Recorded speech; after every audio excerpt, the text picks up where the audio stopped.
ప్రభునందు ప్రియమైన మరణాతా కార్యం యూట్యూబ్ ఛానల్ ప్రేక్షకులైనటువంటి మీ అందరికీ ప్రభునామమున శుభములు తెలియచేస్తూ ఉన్నాను. మరణాత 40 దినముల మోషే సుఖోపవాస ప్రార్థనల్లో 16వ దిన దీవెన ఆశీర్వాదములు దేవాది దేవుడు మనెల్లరకు మెండుగా దయచేయునుగాక. ఆమెన్. ప్రభునందు ప్రియమైనటువంటి ప్రియదేవుని పిల్లలారా, ప్రభు తన యొక్క మహా ఉచిత కృపను బట్టి, ప్రేమను బట్టి ఈ యొక్క మరణాతా కార్యం అనేటువంటి యూట్యూబ్ ఛానల్ ద్వారా మీకు దేవుని యొక్క వాక్యాన్ని అందించడానికి ప్రభు మాకు కృప చూపించినటువంటి వారై ఉన్నారు. ఈ యొక్క పరిచర్యలో మీరు చూపిస్తున్నటువంటి చొరవ, అలాగే మీరు ఇస్తున్నటువంటి సహకారాన్ని బట్టి మీకు వందనాలు తెలియచేస్తూ ఉన్నాను. అంతేకాకుండా మరి చక్కగా ప్రతి రోజు మీకు అందించబడుతున్నటువంటి వాక్యంలో ఉన్నటువంటి ప్రశ్నలకు చక్కటి సమాధానాలు తెలియచేస్తున్నారు. అందరికీ కూడా శుభాకాంక్షలు తెలియచేస్తూ ఉన్నాను.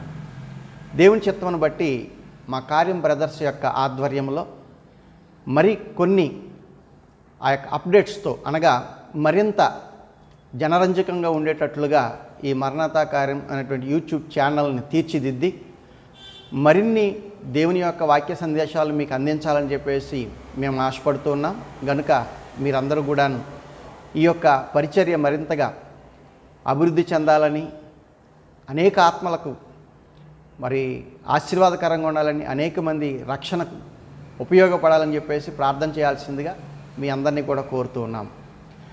నేటి దినమున మనకు కొల్లేరు ప్రాంతాలైనటువంటి తోకలపల్లి, రాచూరు, సరిపల్లి, జీడిగుంట తదితరమైనటువంటి ప్రాంతాల్లో బైబిల్ మిషన్ పక్షంగా బలమైనటువంటి సేవ చేస్తున్నటువంటి రెవరెండ్ బి ప్రసాదయ్య గారు దేవుని యొక్క వాక్యాన్ని మనకి అందించనున్నారు. మరి వీరు అయోగ్యునటువంటి నేను మరి బైబిల్ క్లాసుల్లో క్లాస్మేట్స్గా ఉన్నటువంటి వారమై ఉన్నాం. దేవుని యొక్క వాక్యాన్ని విందాము.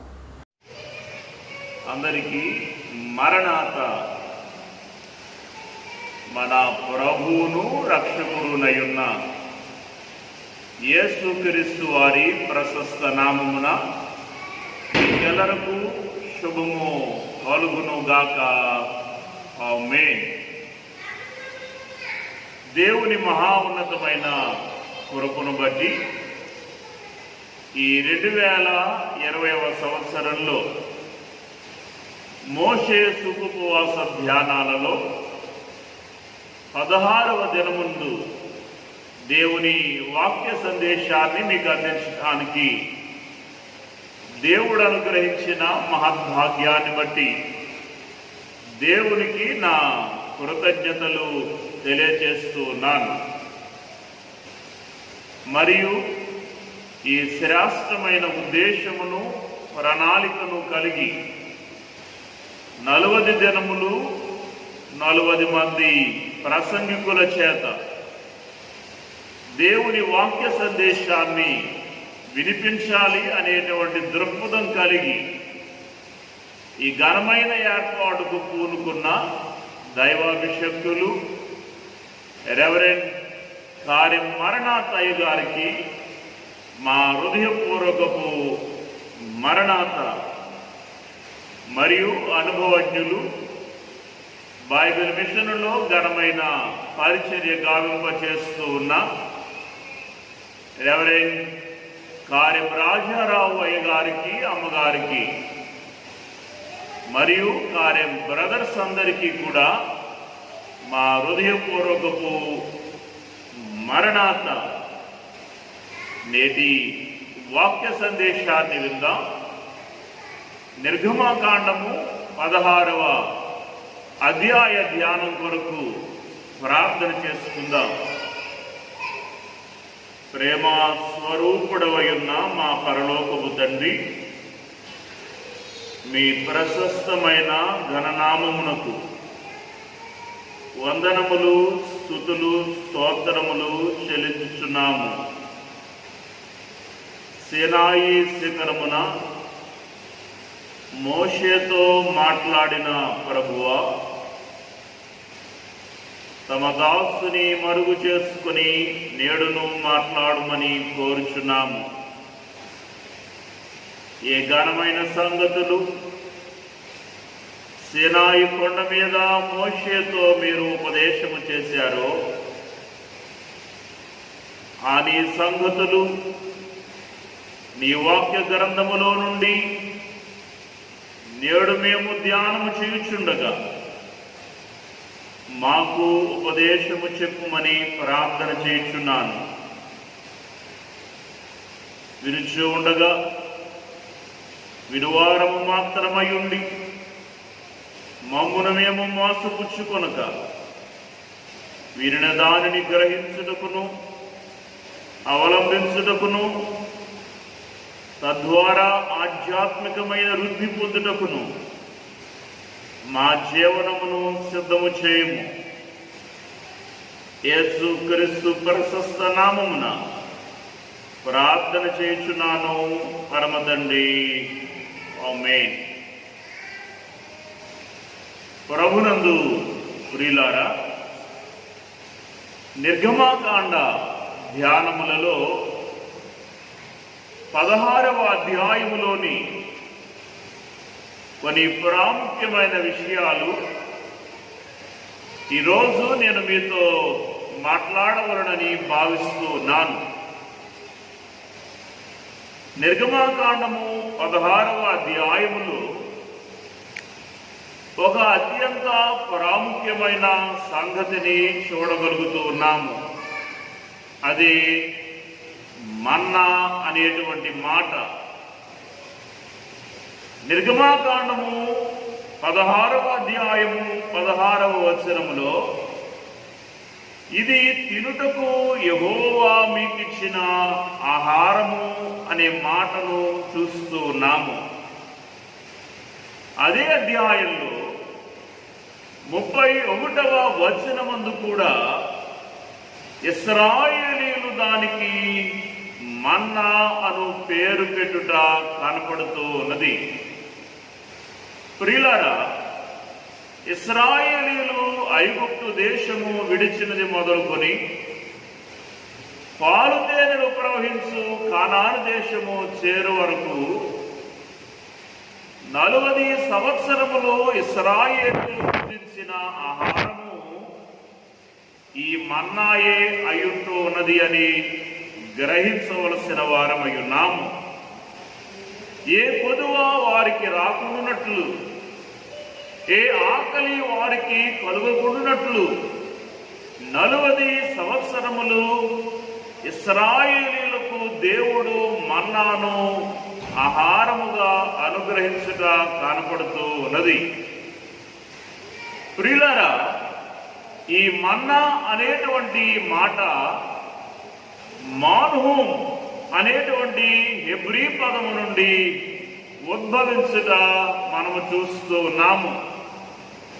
ఈ మాన్హూమ్ అనేటువంటి మాటకు మన్నా అనేటువంటి అర్థమును చూస్తూ ఉన్నాము.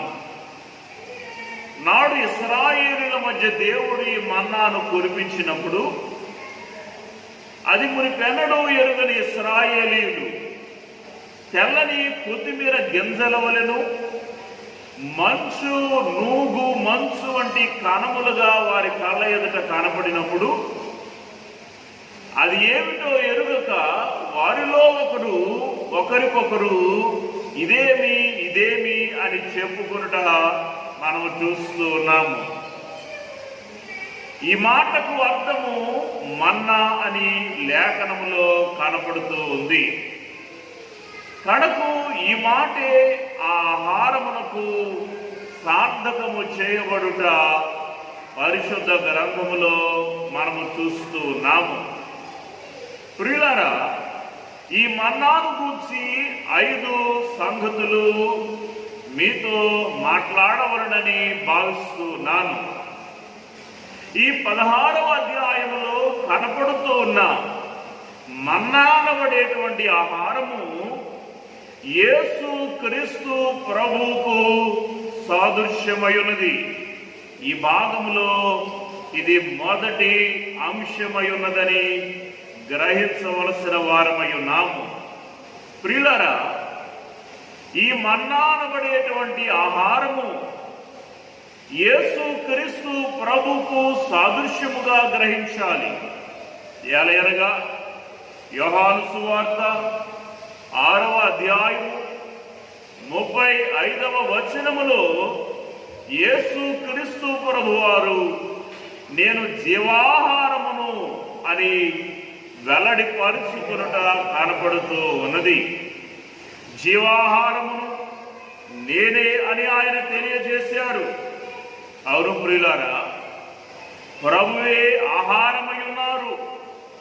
తాను అప్పగింపబడబోవు రాత్రి మేడగదిలో కూర్చుని ఒక రొట్టెను పట్టుకుని ద్రాక్షారసమును పట్టుకుని, ఇదిగో ఇది నా శరీరము, తినండి అన్నాడు. ఇది నా రక్తము, త్రాగండి అన్నారు. గమనిస్తూ ఉన్నారా? తన శరీరమును ఆహారముగా ఇచ్చారు, తన రక్తమును పానీయముగా ఇచ్చారు. గమనిస్తూ ఉన్నారా? యేసు క్రీస్తు ప్రభువే ఆహారమై ఉన్నారు అనే సంగతి మనకు తేటగా ఈ భాగంలో చూడగలుగుతూ ఉన్నాము. దేవుని ప్రియబిడ్డలారా, ఇశ్రాయేలీయులు 40 సంవత్సరములు భుజించినటువంటి ఈ మన్నా జీవాహారమై ఉన్న యేసు క్రీస్తుకు సాదృశ్యముగా మనము గ్రహించవలసిన వారమై ఉన్నాము. ఇక ఈ మన్నా అనబడేటువంటి అంశములో రెండవ సంగతి ఏమిటి అనగా, ఈ మన్నా ఆకాశము నుండి వచ్చుట మనము చూస్తున్నాము. 4వ వచనములో ఇలాగ వ్రాయబడి ఉన్నది, ఇదిగో నేను ఆకాశము నుండి మీ కొరకు ఆహారమును కురిపించెదను. ప్రియులారా, ఈ మన్నా ఎక్కడ నుండి వచ్చింది అంటే ఆకాశము నుండి వచ్చింది. ఈ మన్నా ఎక్కడ నుండి వచ్చింది అంటే పరము నుండి వచ్చింది. ఈ మన్నా ఎలాగూ ఆకాశము నుండి దిగి వచ్చిందో, భూమి మీదకు వచ్చిందో, అలాగే యేసు క్రీస్తు ప్రభు కూడా మానవాళి రక్షణార్థము ఆకాశము నుండి అనగా పరలోకము నుండి ఈ భూమి మీదకు దిగి వచ్చిన వాడుగా మనము గ్రహించవలసిన వారమై ఉన్నాము. ఆ రోజులలో మన్నా ఎలాగూ ఆకాశము నుండి ఇశ్రాయేలుల కొరకు భూమి మీదకు వచ్చిందో, ఈవేళ నేటి ప్రజలందరి కొరకు, ప్రపంచ మానవాళి రక్షణ కొరకు యేసు క్రీస్తు ప్రభువారు ఈ లోకమునకు వచ్చిన వారు అనే సత్యమును మనము గ్రహించవలసిన వారమై ఉన్నాము. ప్రియులారా, 4వ వచనమును మనము చూస్తే, ఇదిగో నేను ఆకాశము నుండి మీ కొరకు ఆహారమును కురిపించెదను అనే మాట మనకు కనపడుతూ ఉంది. ప్రియులారా, ఈ మాట వింటూ ఉంటే క్రైస్తవ విశ్వాసులకు ఒక మాట జ్ఞాపకము రావాలి. అదేమనగా, యేసు క్రీస్తు వారి యొక్క జన్మ వృత్తాంతమును మనము ధ్యానము చేసినప్పుడు సువార్తలలో మనకు విరివిగా ఎరిగిన మాట ఏమిటి అనగా, నేడు రక్షకుడు మీ కొరకు అనే మాటలు మనము యేసు క్రీస్తు వారి జన్మ వృత్తాంతములలో చూడగలుగుతున్నాము. రక్షకుడు మీ కొరకు అని ప్రభుని గూర్చి చెప్పబడింది. ఆహారము మీ కొరకు అని ఇశ్రాయేలుల గూర్చి చెప్పబడుట గొప్ప పోలిక సాదృశ్యము ఈ భాగములో మనము గ్రహించవలసిన వారమై ఉన్నాము. దేవుని ప్రియబిడ్డలారా, ఇశ్రాయేలీయుల ఆకలి దప్పికలను తీర్చేటందుకు దేవాతి దేవుడు మన్నాను ఆకాశము నుండి ఎలాగూ కురిపించారో, ఈవేళ మనందరి రక్షణార్థము, మనందరి ఆఖరి దప్పికలు తీర్చేటందుకు యేసు క్రీస్తు ప్రభువారు కూడా పరము నుండి లోకమునకు దిగివచ్చుట, లేక మన్నాగా ఆయన దిగివచ్చుట చూడగలుగుతూ ఉన్నాము. ఇక 3వ సంగతిని మనము చూస్తే, ఈ యొక్క మన్నాను దేవుడు ఇశ్రాయేలులకు ఇచ్చినప్పుడు ఒక నిబంధనను దేవుడు ఏర్పాటు చేశారు. ఏమిటి అనగా, ఈ యొక్క మన్నాను ఏనాటికి ఆనాడే కూర్చుకొనాలి అని దేవుడు తెలియజేశాడు. 4వ వచనములో, ఈ ప్రజలు వెళ్ళి ఏనాటి భత్యము ఆనాడే కూర్చుకొనాలి అని దేవుడు తెలియచేయుట మనకు కనపడుతూ ఉన్నది. 5వ వచనములో, వారు దినదినమున దానిని కూర్చుకోవాలి అనే మాటలు మనకు కనబడుతూ ఉన్నవి.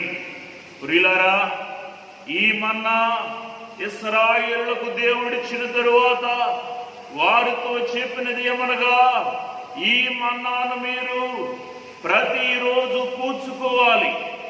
అంటే ఏనాటి భత్యము ఆనాడే కూర్చుకోమన్నాడు. ఏ రోజు ఆహారమును ఆ రోజే దేవుడు కూర్చుకోమన్నారు. ప్రియులారా, అంటే అనుదినము వారు ఆ యొక్క మన్నాను కూర్చుకోవలసి ఉన్నది.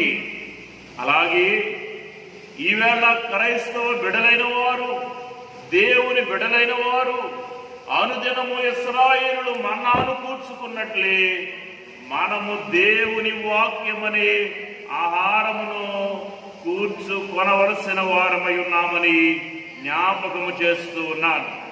ఎలయనగా ఆయన మన్నాగా ఈ లోకానికి వచ్చారు. ప్రియులారా, మన్నా ఎలాగూ ఆహారమై ఉన్నదో, ప్రియులారా, దేవుని వాక్యము కూడా ఆహారమై ఉన్నది.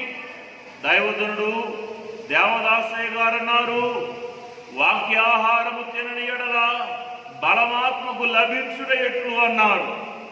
అవును ప్రియులారా, మన ఆత్మీయ జీవన వృద్ధి కొరకు, బలము కొరకు, ఎదుగుదల కొరకు, శక్తి కొరకు దేవుని వాక్యమును మనము కూర్చోవలసిన వారమై ఉన్నాము. ఎలయనగా యోహాను సువార్తలు, యోహాను యొక్క లేఖనమును అనుసరించి వాక్యమే దేవుడయుండెను, దేవుడే వాక్యమయుండెను, ఆ వాక్యమే శరీర రీతిగా ఈ లోకమునకు వచ్చెను, ఆయనే యేసు క్రీస్తు అని గ్రంథములో మనము చూడగలుగుతూ ఉన్నాము. కాబట్టి దేవుని వాక్యమును విరుచున్న వారులారా, మనము యేసు క్రీస్తు యొక్క దేవుని యొక్క వాక్యమును అనుదినము మనము కూర్చుకొనబద్ధులమై ఉన్నామని జ్ఞాపకము చేయుచున్నాను. ఇశ్రాయేలీయులు ఏనాటి భత్యము నాడు ఆనాడే కూర్చుకున్నట్లు అనుదినము దేవుని వాక్యాన్ని మనం కూర్చుకోవాలి. దావీదు భక్తుడు అంటాడు, దివారాత్రము దేవుని ధర్మశాస్త్రమును ధ్యానించువాడు ధన్యుడు, అతడు నీటి కాలువల యోరను నాటబడిన వాడై ఆకు వాడక తన కాలమందు ఫలమిచ్చు చెట్టు వలె ఉంటాడు అని. అవును ప్రియులారా, దేవుని వాక్యమును మనము ధ్యానము చేయాలి, ధర్మశాస్త్రమును ధ్యానము చేయాలి, దేవుని వాక్యమును అనుదినము మనం కూర్చుకోవాలి. చాలా మంది బైబిల్ అంతా ఒకసారి చదివేసి అలా పక్కన పెట్టేటువంటి పరిస్థితి. మరికొందరు ఏదో జ్ఞాపకం వచ్చినప్పుడు మాత్రమే వాక్యాన్ని చదివే పరిస్థితి. మరికొందరు అసలు దేవుని వాక్యాన్ని కూర్చుకోనటువంటి పరిస్థితిని మనం చూస్తూ ఉన్నాం. ప్రియులారా, అలాగు కాక మన బ్రతుకులు ఫలించాలి అంటే, ఏటి యొద్ద నాటబడిన వృక్షము వలె మనము ఫలభరితమైన స్థితి కలిగి ఉండాలి అంటే దేవుని వాక్యమును మనము అనుదినము కూర్చుకొనవలసిన వారమై ఉన్నాము. నేటి దినములలో అనేక మంది జీవితములలో దేవుని వాక్యము నిర్లక్ష్యము చేయబడుతూ ఉంది. ప్రియులారా, మన జీవనములో దేవుని వాక్యమును నిర్లక్ష్యము చేయుట దేవునిని నిర్లక్ష్యము చేయుటయే ఉన్నదని గ్రహించవలసిన వారమై ఉన్నామని నేను జ్ఞాపకము చేయుచున్నాను. దేవుని ప్రియబిడ్డలారా, అనుదినము దేవుని యొద్దకు రావాలి, దేవుని వాక్యాన్ని పఠించాలి. ప్రియులారా, ఒక సంగతి ఏమిటి అనగా, తల వంచి ఎవరు బైబిల్ చదువుతారో, తల వంచి ఎవరు దేవుడి వాక్యాన్ని చదువుతారో, దేవుడు వారిని తల ఎత్తుకునేలా చేస్తాడు, దీవిస్తాడు అనే సత్యాన్ని నేను జ్ఞాపకము చేయుచున్నాను. కాబట్టి అనుదినము మనము దేవుని వాక్యమును కూర్చుకోవాలి. ఇశ్రాయేలు మన్నాను కూర్చుకున్నట్లే అనుదినము బ్రతికిన దినములన్నిటా కూడా దేవుని వాక్యమును మనము కూర్చుకోవాలి అని దేవుని వాక్యమును బట్టి తెలియజేస్తూ ఉన్నాను. ఇక 4వ సంగతి ఏమిటి అనగా, ఈ మన్నాను గూర్చి 16వ అధ్యాయము 31వ వచనములో దాని రుచి తేనెతో కలిపిన అపోపము వలె ఉండుట కనబడుతూ ఉంది. ప్రియులారా, దేవుడి ఇశ్రాయేలులకు అనుగ్రహించిన ఈ మన్నా రుచికి ఎలాగూ ఉంది అంటే తేనె కలిపిన అపోపము వలె ఉన్నది, తేనె వలె ఉన్నది, లేక తేనె కలిపిన పదార్థము వలె ఉండుట మనము చూస్తూ ఉన్నాము. ప్రియులారా, దేవుడు వారికిచ్చిన ఆహారము ఎలాగూ తేనె వలె ఉన్నదో దేవుని వాక్యము కూడా తేనె వంటిది అనే సంగతిని గ్రహించవలసిన వారమై ఉన్నాము. కీర్తన గ్రంథము 119వ అధ్యాయము 103వ వచనములో దేవుని వాక్యము ఎలాగూ సెలవిస్తూ ఉంది, నీ వాక్యము నా జిహ్వకు మధురము అని, అది నా నోటికి తేనె కంటే తీపిగా ఉంది అనే మాటలు మనకు కనపడుతూ ఉన్నవి. ప్రియులారా, ఇశ్రాయేలులకు దేవుడు అనుగ్రహించిన ఆహారము ఎలాగూ తేనె వంటిదై ఉందో దేవుని వాక్యము కూడా తేనె వంటిది. అందుచేతనే కొండ మీద కూర్చుని ప్రభు మాట్లాడుతూ ఉంటే 3 దినముల పాటు ప్రజలు మైమరచి దేవుని వాక్యాన్ని విన్నారు, దేవుని మాటలు విన్నారు.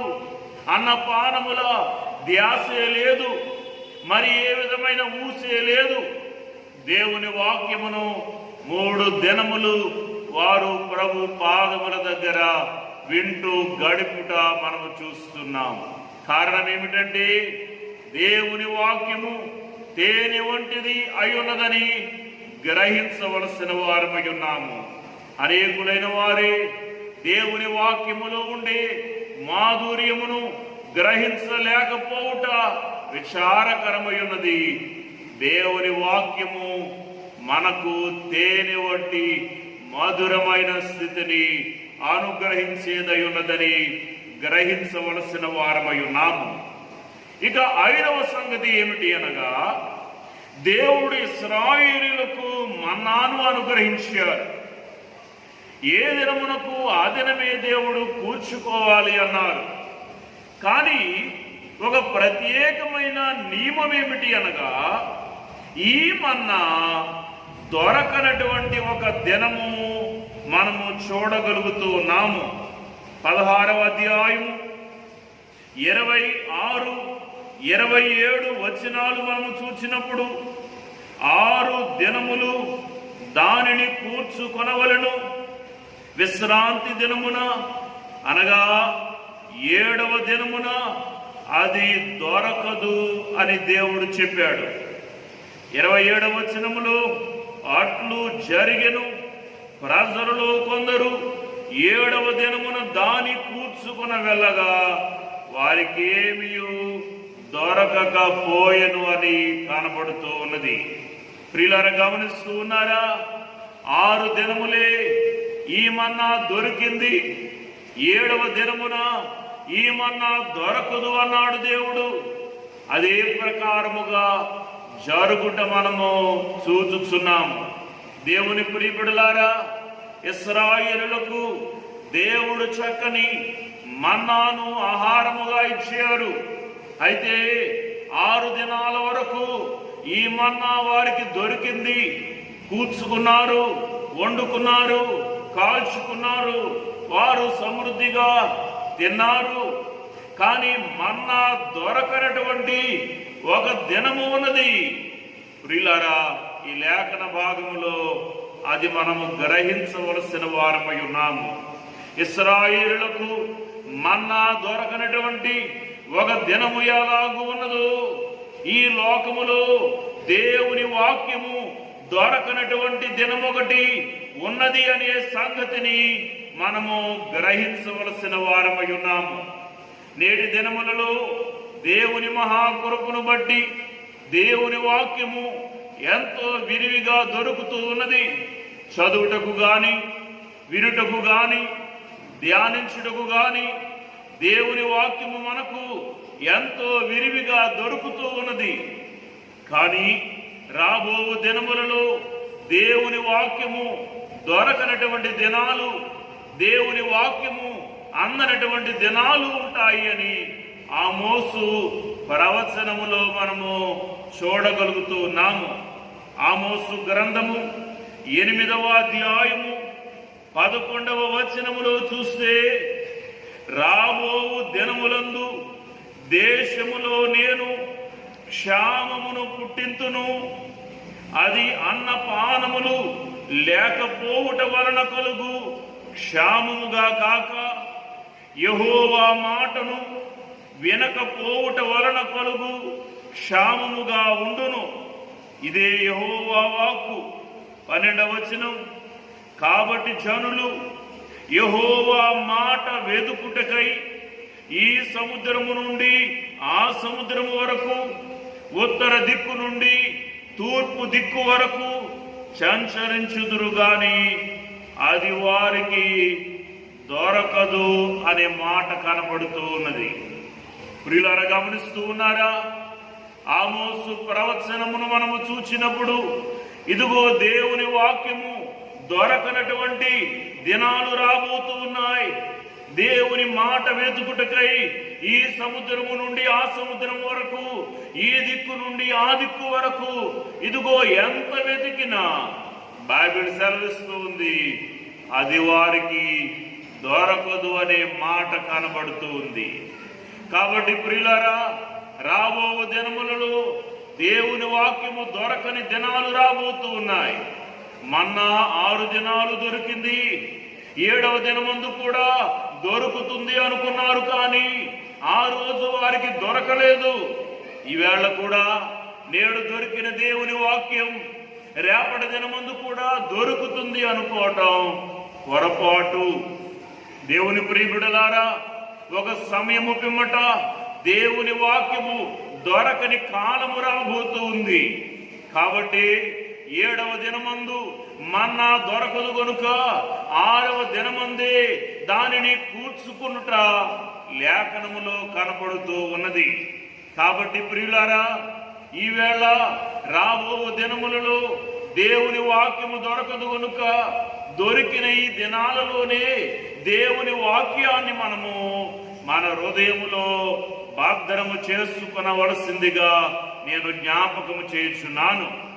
అవును ప్రియులారా, ఐగుప్తు దేశములో యోసేపు కాలములో 7 సంవత్సరములు విస్తారమైన పంట పండుతుందని, మరి 7 సంవత్సరములు భయంకరమైన కరువు వస్తుంది అని దర్శనము ద్వారా ఎరిగినటువంటి నాటి యోసేపు, ఇదిగో రాబో దినములలో ధాన్యము దొరకదు అని, ఆహారము దొరకదు అని, దొరికిన దినాలలోనే ఆ ఆహారమునంతా ధాన్యపు గదులలో, గిడ్డంగులలో ఎలాగూ భద్రము చేస్తూ వచ్చాడు. అలాగే మనము కూడా రాబో దినములలో దేవుని వాక్యము దొరకదు గనుక దొరికినటువంటి దినములలోనే దేవుని వాక్యమును మనము కూర్చుకొనాలి మన హృదయములలో.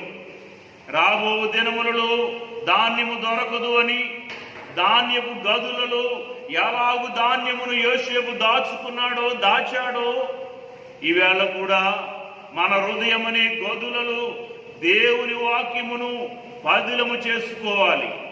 ఎలయనగా దావీదంటాడు, దేవా నీ వాక్యమును నా హృదయములో నేను ఉంచుకొని ఉన్నాను అంటాడు. కాబట్టి దేవుని వాక్యమును మనము మన హృదయములలో భద్రము చేసుకొనాలని ప్రభు పేరిట నేను మీకు మనవి చేస్తూ ఉన్నాను. దేవుని ప్రియబిడ్డలారా, ఇశ్రాయేలులకు దేవుడు మన్నాను ఇచ్చారు, కానీ అది దొరకనటువంటి ఒక దినము ఉంది. దానిని గూర్చి మనము ముందుగానే మన యొక్క గ్రహింపు కలిగిన వారమై దానిని అనగా దేవుని వాక్యమును మన హృదయములో మనము భద్రము చేసుకొనుటకు నింపుకొనుటకు ప్రయత్నము చేయబద్దులమై ఉన్నామని జ్ఞాపకము చేయుచున్నాను. ప్రియులారా, 5 విషయాలు ఈ భాగములో నుండి మనం నేర్చుకున్నాం. మొదటిది మన్నా. అది ప్రభు అయిన యేసుక్రీస్తుకే సాదృశ్యం. మన్నా ఎలాగూ ఆహారమై ఉన్నదో యేసుక్రీస్తు ప్రభు కూడా ఆహారమై ఉన్నారు అని గ్రహించాలి. రెండవదిగా, ఈ మన్నా ఆకాశము నుండి వచ్చింది కాబట్టి యేసుక్రీస్తు ప్రభు కూడా ఆకాశము నుండి పరము నుండి దిగి వచ్చారు. మూడవదిగా, మన్నాను ఏనాడు కానాడే కూర్చుకోవాలి. దేవుని వాక్యం అనే ఆహారాన్ని కూడా ఏనాటి కానాడే మనం కూర్చుకోవాలి. నాలుగవదిగా, మన్నా తేనె వంటిది, దేవుని వాక్యము కూడా తేనె వంటిది అనే సత్యమును గ్రహించవలసిన వారమై ఉన్నాము.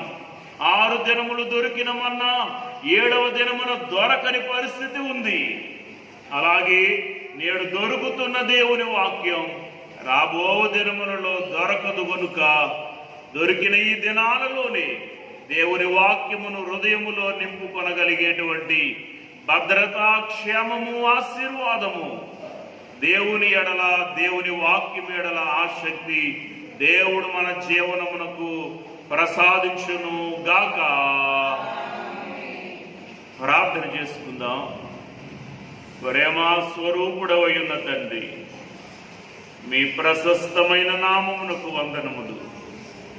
నిర్గమాకాండము 16వ అధ్యాయములో నుండి మన్నా అనే ధ్యానాంశములో కొన్ని సంగతులు మేము ధ్యానించడానికి మీరు కృప చూపి ఉన్నారు. విన్న వాక్యము మా హృదయములలో పదిలపరుచుకుని వాక్యానుసారమైన ఆధ్యాత్మికమైన భావనతో నింపబడి మా ఆత్మీయ జీవనమును వృద్ధి చేసుకోనగల కృపను అనుగ్రహించండి. యేసు నామములో ప్రార్థన చేయుచున్నాను పరమ తండ్రి. మరణాత.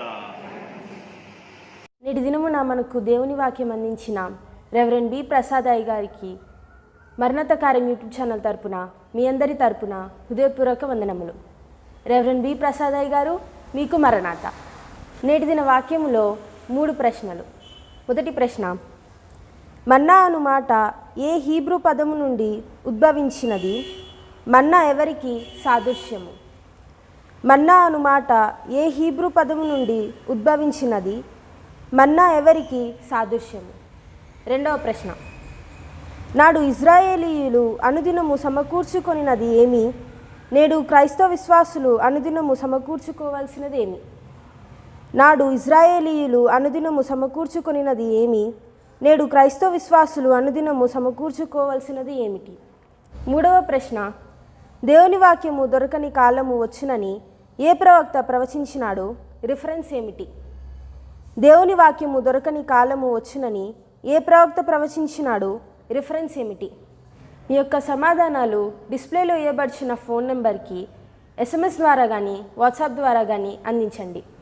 అందరికీ మరణాత.